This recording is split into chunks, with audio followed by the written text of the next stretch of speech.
Good evening and welcome to Queer News Tonight. This is the world's first and only LGBTQ plus daily evening television news broadcasting live and available on demand. Available on all smart televisions including Roku, Apple TV, Android TV, Amazon Fire TV, YouTube, and of course Facebook. It's time to queer up the news. It's Tuesday, December 20th, 2022. We are live and literally out of the closet and into the headlines. So many of your important stories we're going to tell this evening on Queer News Tonight.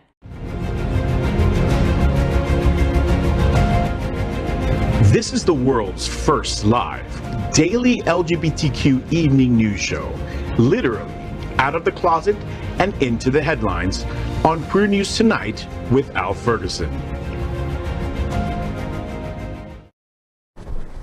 Good evening. I'm your anchor at Queer News Tonight, FayWhat. I'm filling in for Al Ferguson. I'm hoping that he is on a wonderful cruise with his husband and his boyfriend and his two other boyfriends. Yes. This evening, we bring you the news of and perspective representing the LGBTQ plus community from South Florida, America, and across our planet.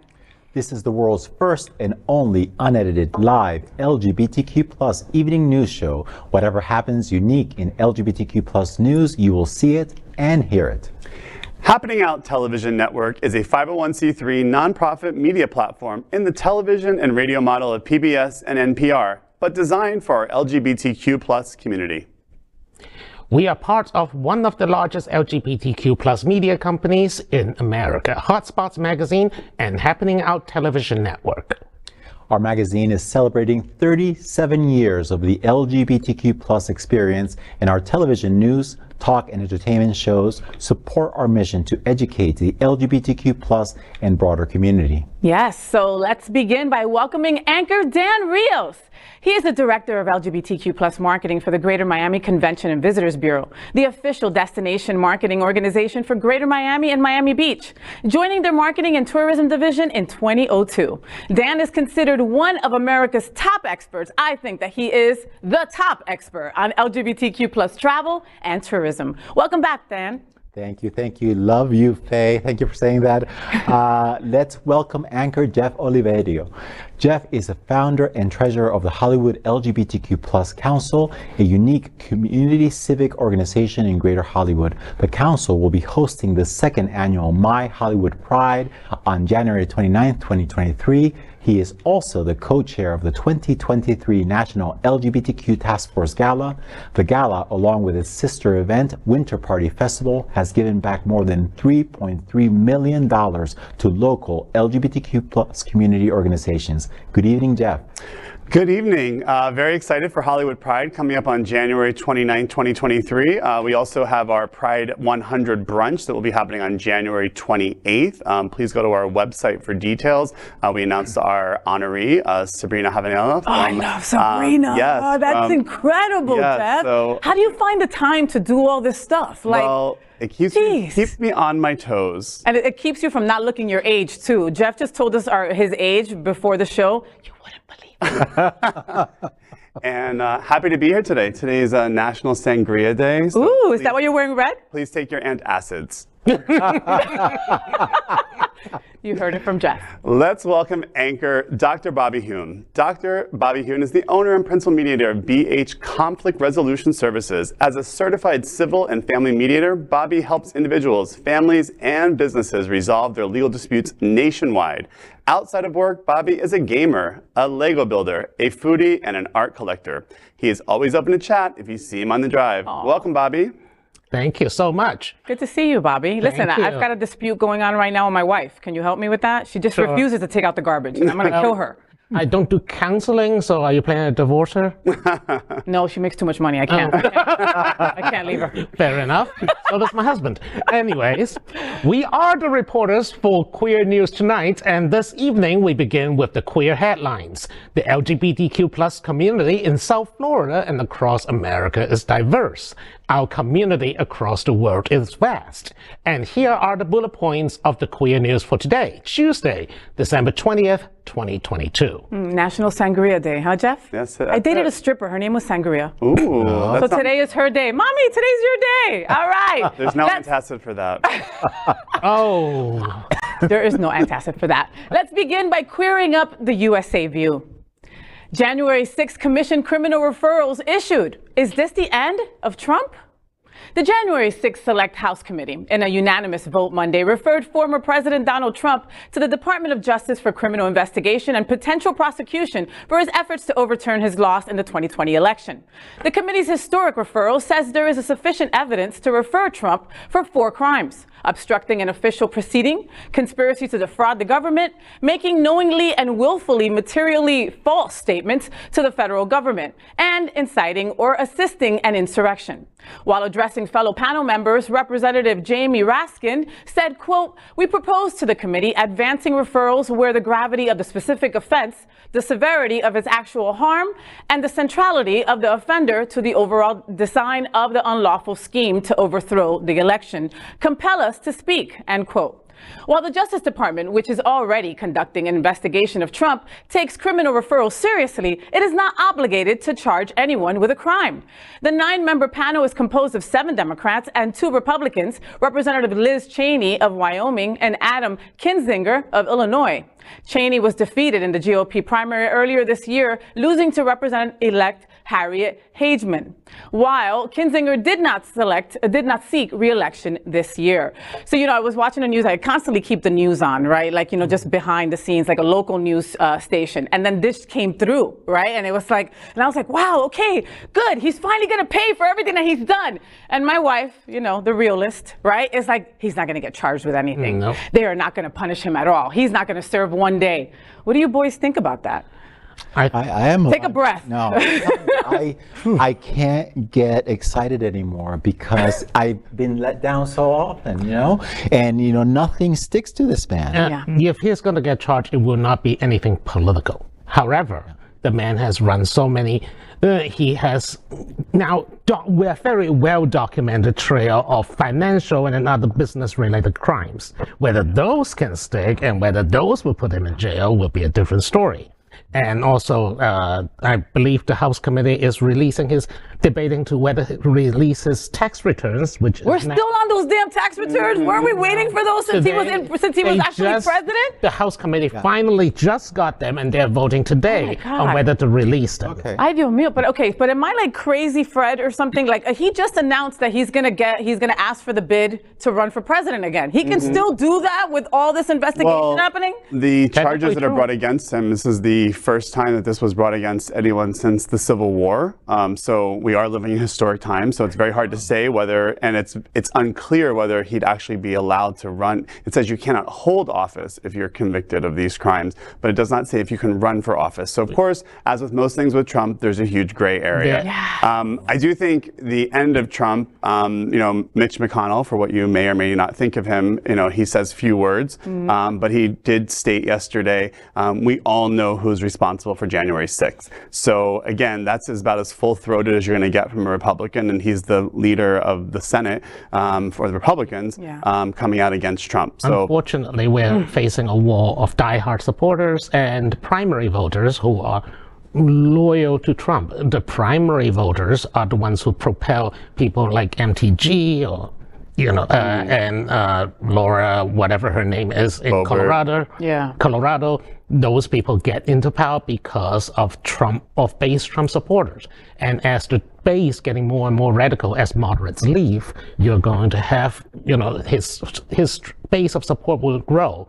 But worse is what I think is the Trump effect. The ultimately worst thing is Trump is so bad that anything else would look reasonable. DeSantis is just as bad. His attack just is as bad. He's worse because he's smarter. I'm super afraid of DeSantis. Worse I take Trump before DeSantis. If I had to choose between them, I'm sorry, DeSantis is more organized. He's even smarter for me. He knows how to build it up and act normal around the parents, right? You know what I mean? Where Trump, can't be trusted. You have to go sneak in his ear. Hey, that person's that person. Don't say this, this, and that. Where DeSantis is just realer and scarier, especially for our community. He has a plan. He has a plan to decimate the LGBTQ plus community, and he's going to do it just to score political points. And Trump is all bombastic. You know, he needs people like Stephen Miller behind the scenes twirling the evil mustache. But DeSantis doesn't need that. DeSantis is the evil mustache on his own. I think it'll be interesting, and I think we are living in historic times. So let's hope for the best. Yes. And let's queer up some gay culture. Trans Santa brings the gift of acceptance in HBO Max's Santa Camp. We proposed to the committee advancing referrals.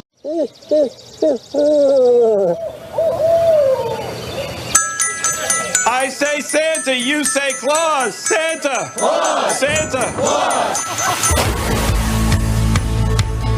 The New England Santa Society created a school called Santa Camp. It's starting to become more visible, and we're starting to do much more promotion of it. The issue we run into is that people just have a very specific idea of what Santa should look like.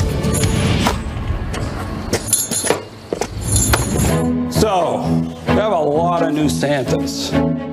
I want to be able to be Black Santa for other families. I'm going to be going up to New Hampshire to learn all the ins and outs of being Santa. Oh, it's definitely going to be a strange experience. Levi is transgender. Oh, Santa Levi, aka Trans Santa here. Oh, they're all white. I am excited for Santa Camp. There you go, Santa fan. On a frigid December night outside a suburban Chicago church, a group of parents and wide-eyed children lined up to see Santa Claus. He awaits them with the classic Saint Nick look: pink cherubic cheeks, twinkling eyes, a gray beard, and a plump belly, squeezed into a red suit with white fur trim that shakes like a bowl full of jelly when he laughs. But when a thin teenager with ripped jeans, tousled hair, and a gray hoodie sits down next to him, it soon becomes clear that this is no ordinary Santa.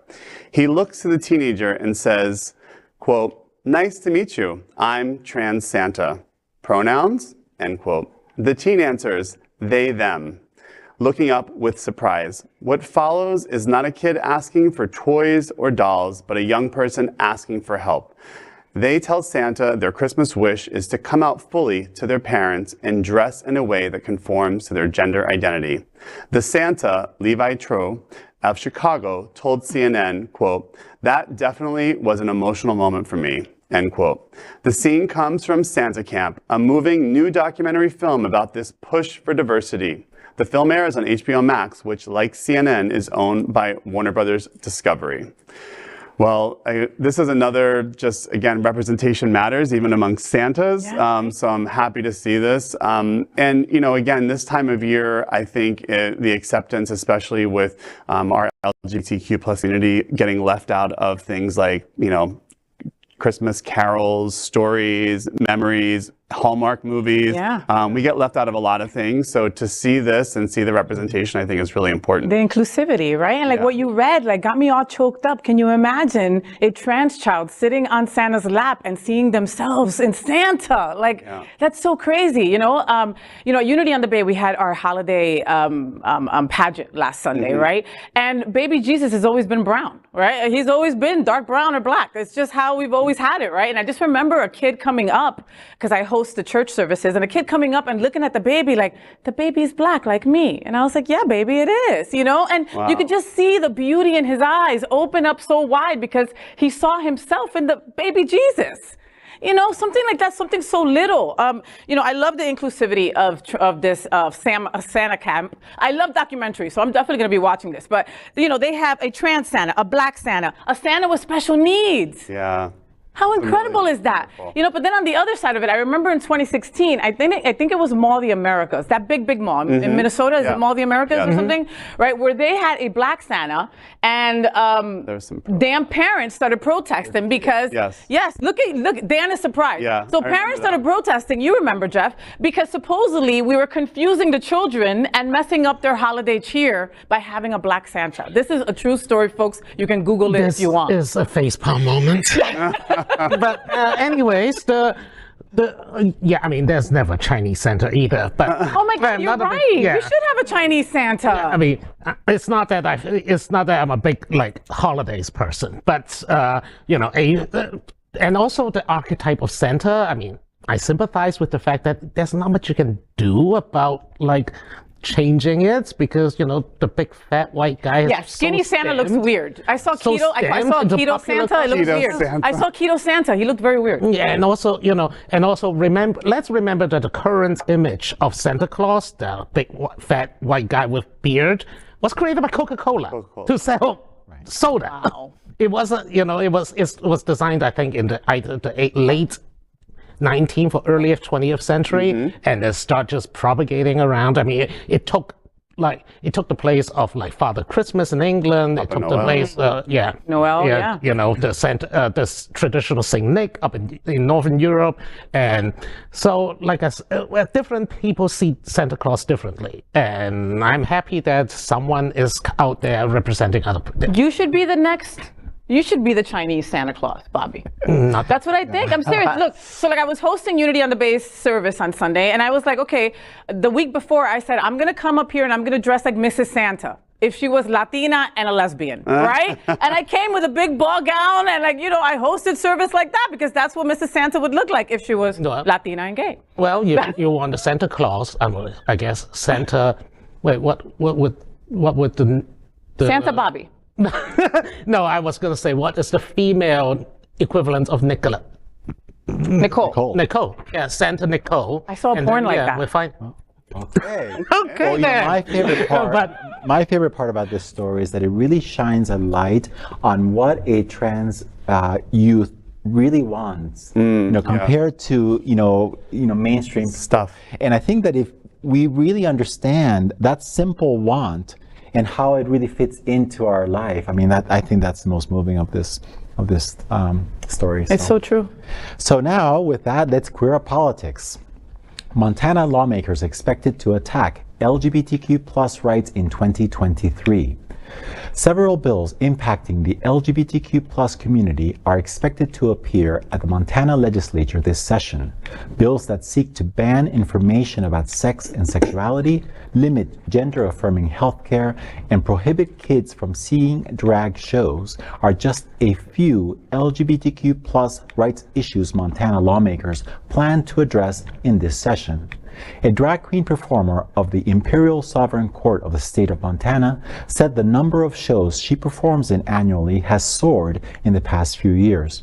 She said, quote, depending on how distracted I get, it can take me an hour and a half to 3 hours to get ready, just kind of depending on everything going on, if I'm chit-chatting or just power painting as I call it, end quote.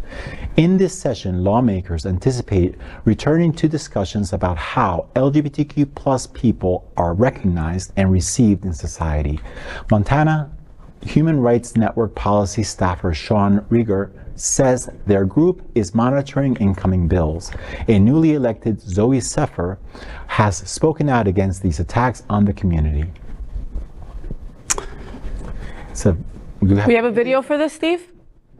No. Oh, okay. Sorry. Well, you know, one of the things that this is obviously a very important story, but it's important to also understand that this is not unique to Montana. This is not unique to Florida. Right now, HRC in 2022 noted 23 states that has anti-LGBTQ+ legislature, and 13 of those actually passed into law. So it's only 14 states that did not. And for 2023, I guess those 14 are going to be less because Montana was part of those 14. So the attacks on the community continue to grow. Yeah. Yeah, I mean, you know, we recognize this as part of Hollywood Pride. We're bringing back our drag queen story time this year. So we're very, very proud. We're having our fabulous Misty Eyes hosting drag queen story time. Fabulous. And it was incredible last Broward year. County Public Library is helping us with a banned book corner at the Youth and Teen Zone at the event. And these small acts of protest are things we have to continue to do because these attacks are not going to stop. Florida's exported these bills to all of these states that are out there. And it's just really important that we keep up that fight. And, you know, as Al has said before, let's take time to enjoy the holidays, because January we have a lot of fights ahead of us. Yeah, it's I true. agree. And these laws are not going to stop. Every time we are still the convenient scapegoats for political for political gain. Let's face it, you know, these legislation would never come across anyone's desk, except that they know that these laws bring them votes. It brings them the quote unquote value voters, you know, the people who has been emboldened by the current cultural trend of openly voicing your hatred. Something that was brought back by conservatives in the age of, in the age of Trump. Of course. Not that I want to speak his name out loud. No. But we have to look at the grain of positivity in this, right? That like with all this horrible attacks on our community, all these anti-trans bills, right?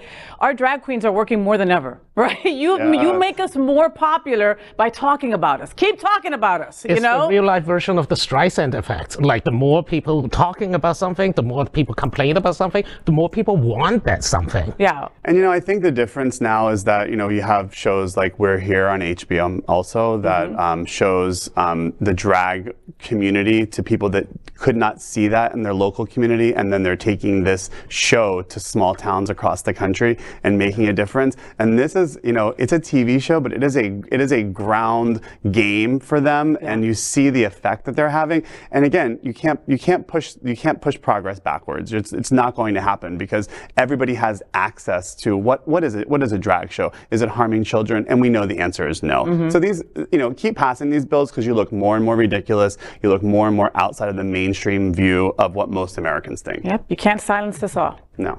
No. And well, with that, let's queer up health. Sorry about that. New report shows more than half of trans and non-binary youth consider suicide in 2022. More than 50% of transgender and non-binary youth in states across the U.S. seriously considered suicide in the past year, according to a new survey data on a worsening LGBTQ+ youth mental health crisis. The Trevor Project, a nonprofit organization dedicated to LGBTQ+ youth suicide prevention, on Thursday released state-level data from nearly 34,000, queer and trans youth ages 13 to 24, showing alarmingly high rates of suicide attempts, depression, and anxiety across liberal and conservative regions. States where lawmakers have aggressively pursued anti-trans legislation, including Texas and Arkansas, have extraordinarily high levels of suicide risk, though the rates are nearly as high in some progressive states, including New York, California, and Oregon. The data release comes amid rising government restrictions on the rights of queer and trans people in conservative states, as well as a drumbeat of vigilante violence targeting LGBTQ+ events and spaces across the U.S. The rates of trans and non-binary youth who seriously considered suicide were similar in the next largest states, at 56% in Texas, 54% in Florida, 50% in New York, 54% in Pennsylvania, 51% in Illinois, 54% in Ohio, 55% in Georgia, 53% in North Carolina, 52% in Michigan. And 16 to 20% of trans and non-binary youth reported attempting suicide across these states. The majority also said they wanted but did not receive care. Well, that's depressing, but also let's do quick shout outs for the Trevor Project. Please support them. They do great work supporting LGBTQ+ youth and suicide prevention, self-harm prevention and counseling. So please do, if you have any charity, if you have any spare money this holiday season, give it to the Trevor Project. Now, this is depressing but unsurprising. Let's face it.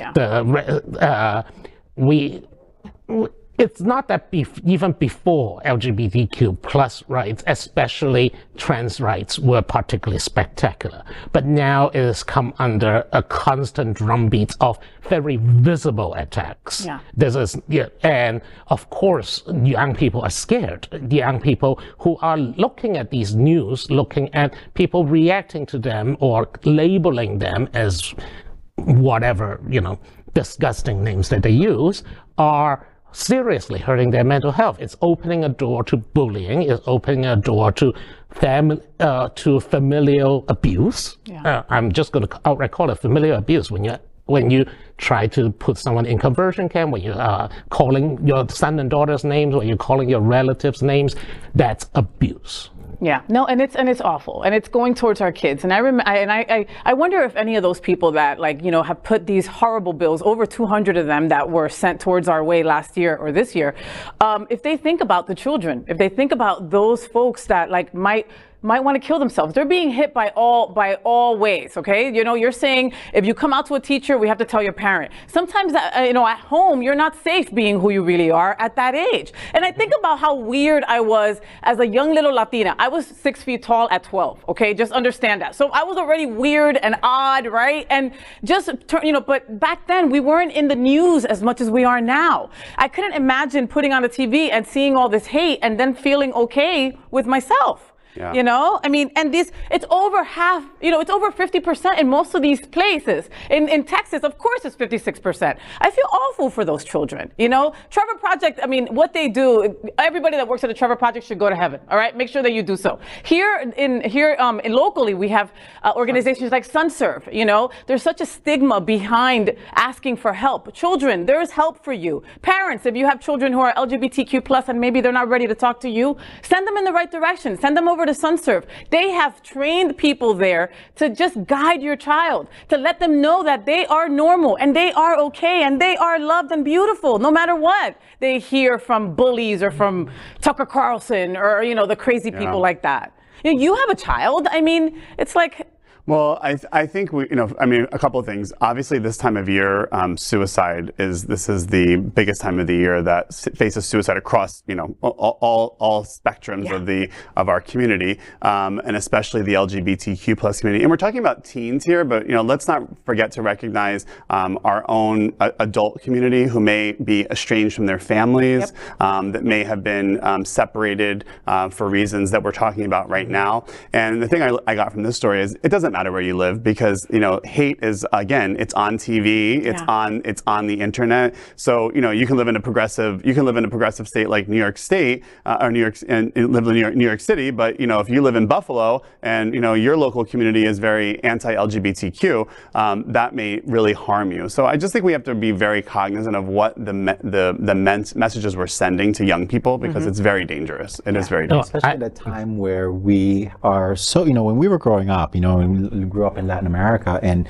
it was, we were isolated in a sense. We were just concerned with our community. Now it's coming from all directions. So as great as it is to be connected to the world, we're seeing even the lunatics and the lunacy that's coming out of Russia and places like that are attacking our community. Well, I also, actually Jeff brought out something very, I want to point out that, for our community, especially right here in Wilton Manors, the gayest place on earth, I might add.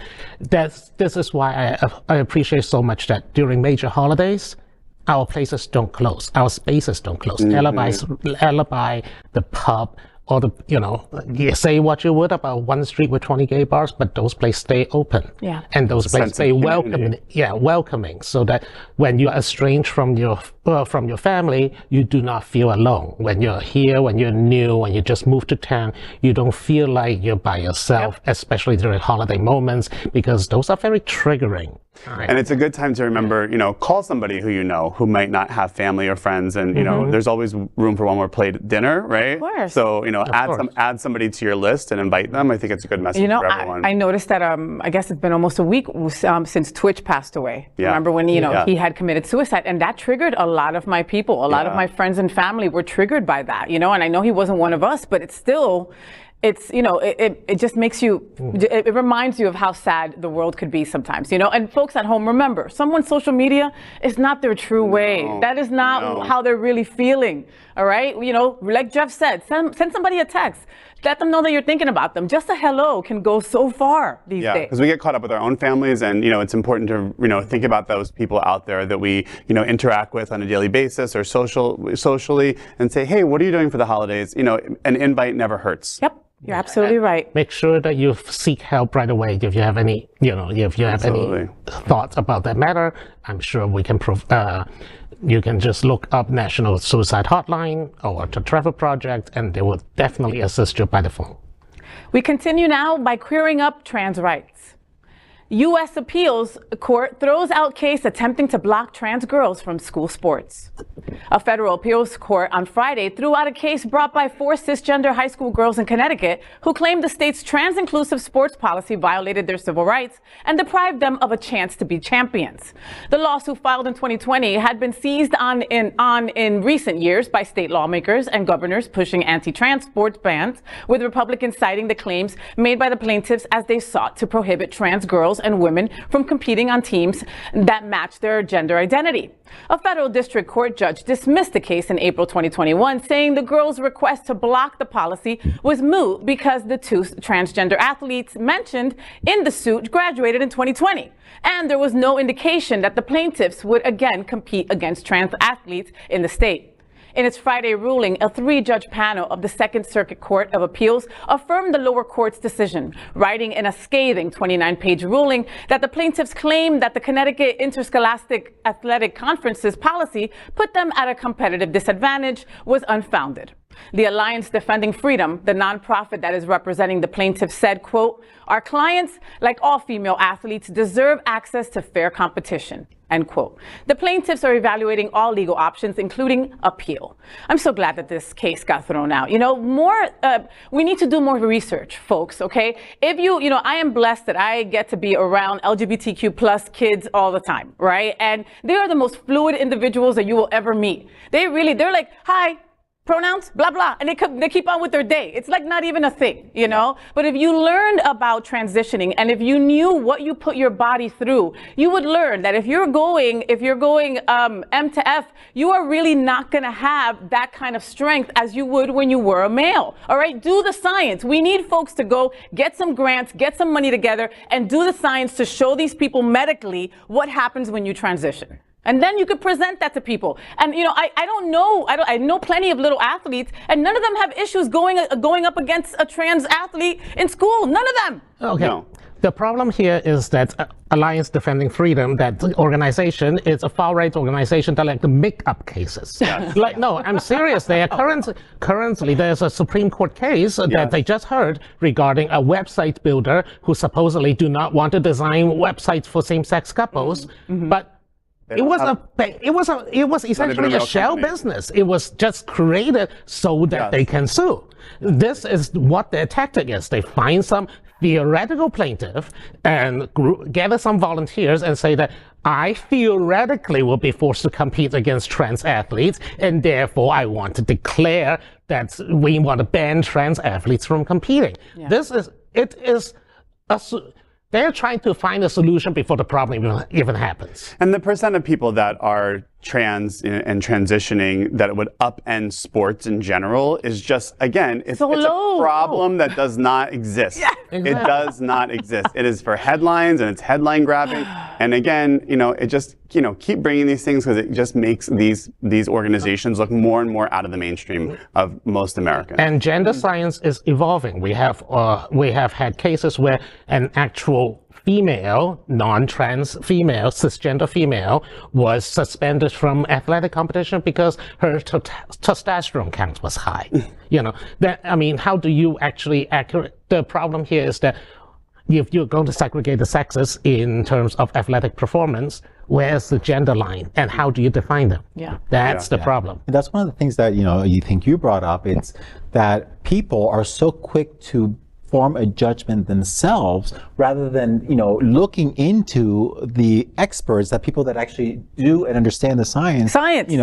Like I always do use the example, there's a certain level of trust that I have when I get on an airplane that it's not going to fall out of the air. It's not my job to say, to pass judgment on how it's engineered. You trust experts. Absolutely. Well, let's queer up politics. University of Texas poll shows the state's voters are getting over the war on woke. With less than a month until the next legislative session, Texas voters are skeptical that the state government will address their needs, according to a new poll. The survey from the University of Texas at Austin found that 46% said the state government mostly ignores residents' needs, while 37% said the state government mostly addresses the needs of Texas. The last time the pollsters asked that question, in October 2017, the trend was reversed, with the plurality expressing satisfaction with the state government's attentiveness to their needs. When it came to certain issues that could factor into the next session, which starts January 10th, here's what the poll found. With Republicans looking to punish businesses they deride as woke, the survey asked voters how they would think corporations are handling 6 social issues. More than any issue, respondents said businesses were doing too much, according to LGBTQ+ rights, with 36% holding that view.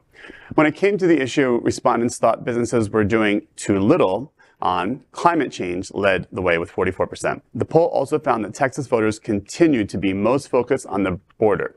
30% of voters called border security or immigration the most important problem facing the state today, far more than any other kind of issue. Inflation/rising prices and political corruption and leadership followed behind at 10% each. Well, it's definitely not shocking that Texas voters, again, with Greg Abbott out there, again, coming out against trans sports, coming out against the LGBTQ+ community, that does not affect families and your bottom line and your day-to-day life. And if it does, then you have a lot of problems in your life. If you're worried about drag queen story time, I can't sleep. Drag queens are going to take over the world. Yeah, I mean, while there is a terrible crisis, humanitarian crisis at the border, which is, just we saw the news yesterday, seeing, in many of the towns across the border. My partner's from a town on the border in Texas also. It's very, very sad. It's sad that we don't have an immigration policy to help these people that are fleeing political, countries where their political, their lives are at stake and they're coming to the United States. So I do think that Texas voters, again, Texas did not go blue this time. We had some great candidates. We had Beto there. But Texas is, again, I think we're going to continue to see that movement towards a more purple state. Because the Republican side in Texas is not speaking to the needs of what the state is really made up of. Yeah, and who did they survey? I mean, come on, so it's Texas. When you really think about this, I'm like, okay, they surveyed a bunch of white old men. That's who they spoke to when you really think about it, And Beto has a fight ahead of him. I love that man. Yeah. Like, I really do, but he's got an uphill fight. Keep fighting, Beto. Keep on fighting.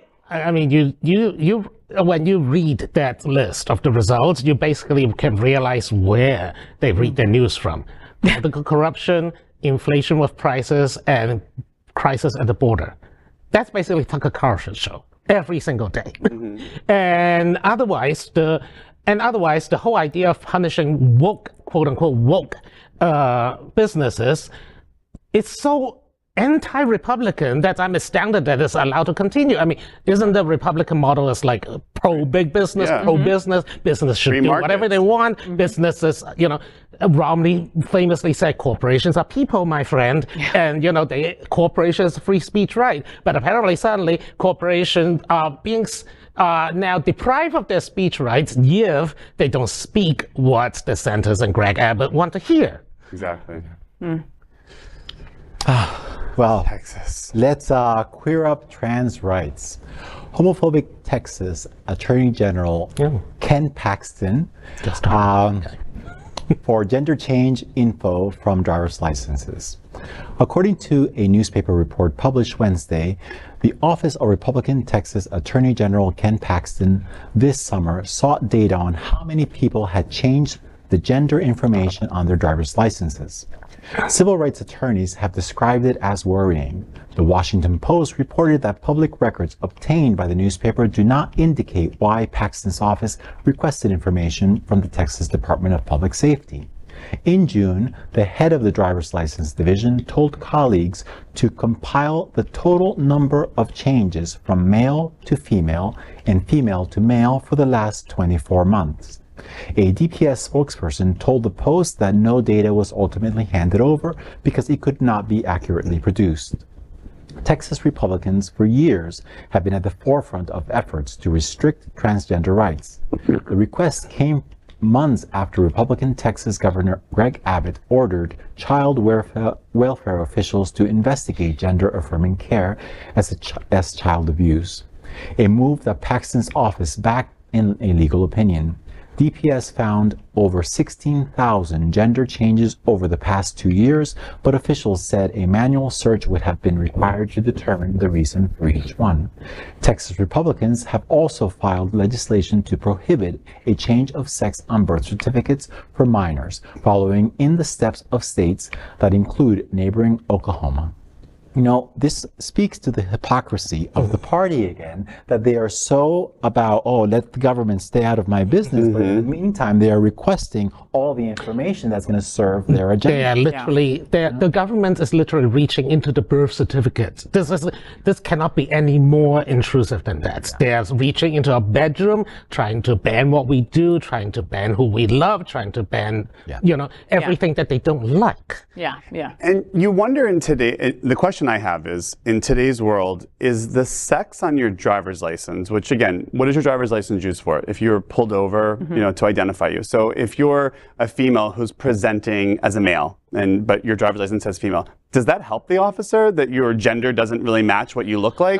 It's even more confusing. And in this day and age, what is the gender on your driver's license? It's like saying if you go from Miss to Mrs. on your driver's license, does that help an officer pull you, identify who you are? It doesn't. No, it doesn't. So this information is archaic to begin with, because we have so many ways to identify people with, thumbprint and eye recognition, that your gender on your driver's license means nothing. It's really just to track these people down and to, again, make the scapegoat out of the trans community. Once again. Again, this the is all about harassment. And the target is the trans community. Our story is, what is this data going to be used for? It's going to be used to hurt us. That's basically what it's going to be used for. Texas. It's like, and this man, like how, Abbott, we were talking about him before, right? That when he had ordered child welfare officials to investigate gender affirming care as child abuse, you're trying to help your child, be their true authentic self, and you're going to be put in jail for child abuse for just helping them medically. I mean, he's going to get this passed. He's going to have people behind him that are going to support him in every single way. And we're here with our mouths open and nothing that we could really do. Right. And it's like I mentioned earlier, it's again, they're all about parental rights, but here they are taking away the rights of a parent to do what they feel is best for their child. Because the parental rights it's not the right, correct parents. It's not their parental rights. Not their parental rights. Yeah, exactly. And next, we are proud of our special partnership with Sunshine Cathedral, the world's largest queer church here in Fort Lauderdale. Supporting that partnership, we are broadcasting from our permanent set here at Sunshine Cathedral at the Happening Out television studios. We broadcast Sunshine Cathedral's Sunday International Service at 10:30 a.m. with more than 30,000 watching every week. Happy holidays, everyone. I'm John Hayden from South Florida Gay News. And from Christmas to Hanukkah to Kwanzaa, Sunshine Cathedral celebrates them all. They truly mean happy holidays, all holidays for all people. Whether it's their food sharing program, senior services, or their Christmas time drag queen story hour, Sunshine Cathedral is my queer church. I love that reindeer. We finished tonight's Queer News Tonight with a segment that we call LGBTQ plus 1 Minute News. LGBTQ plus 1 Minute News lets queer up entertainment. From LGBTQ plus news partner Queerty and writer David Hudson. Call the doctor. Hot new pics reveal Ncuti Gatwa's look as Doctor Who. The BBC is ramping up the promotion of the next season of Doctor Who by releasing new images of the new Doctor. As announced earlier this year, sex education star Ncuti Gatwa will play the 15th incarnation of the Doctor on the long-running TV show. He replaces Jodie Whittaker. Over the weekend, new images revealed what Gatwa will be wearing as the Doctor. The Time Lord's outfits have often become emblematic of each regeneration. Joining Gatwa in the show will be new companion Ruby Sunday. She is played by Millie Gibson. Read more at queerty.com. LGBTQ plus 1 minute news. Let's queer up the worldview. From LGBTQ plus news partner LGBTQ Nation and Molly Speragan. Barbados joins other Caribbean nations in decriminalizing gay sex. The Barbados High Court has decriminalized gay sex in a landmark ruling for LGBTQ plus rights. The court struck down 2 colonial-era laws, one of which said men found guilty of having consensual gay sex could get life in prison.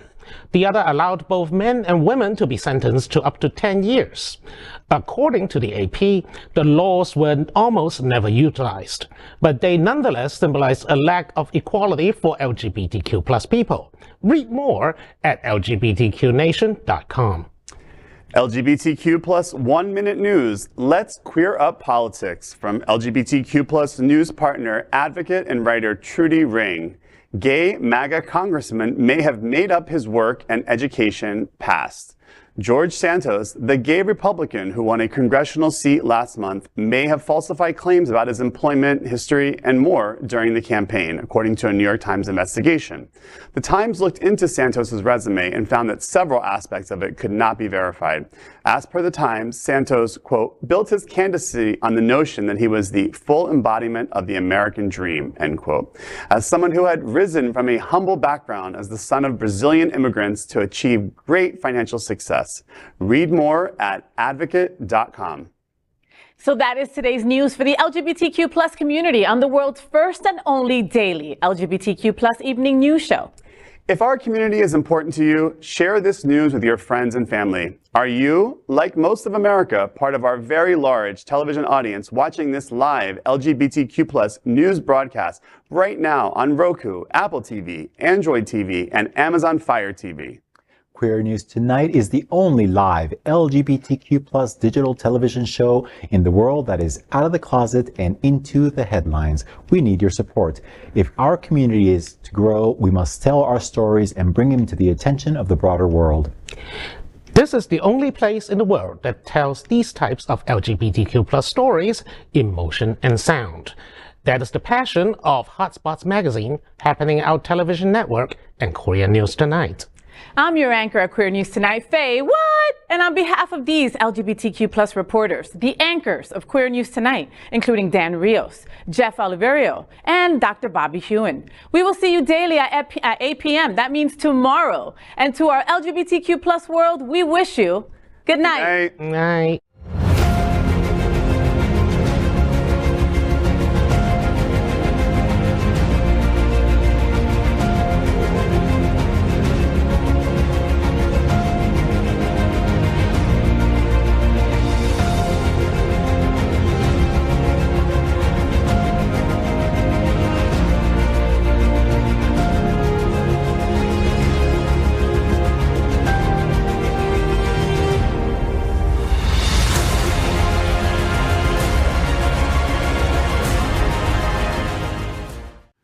LGBTQ plus news is vital for our community and for the broader world as a whole.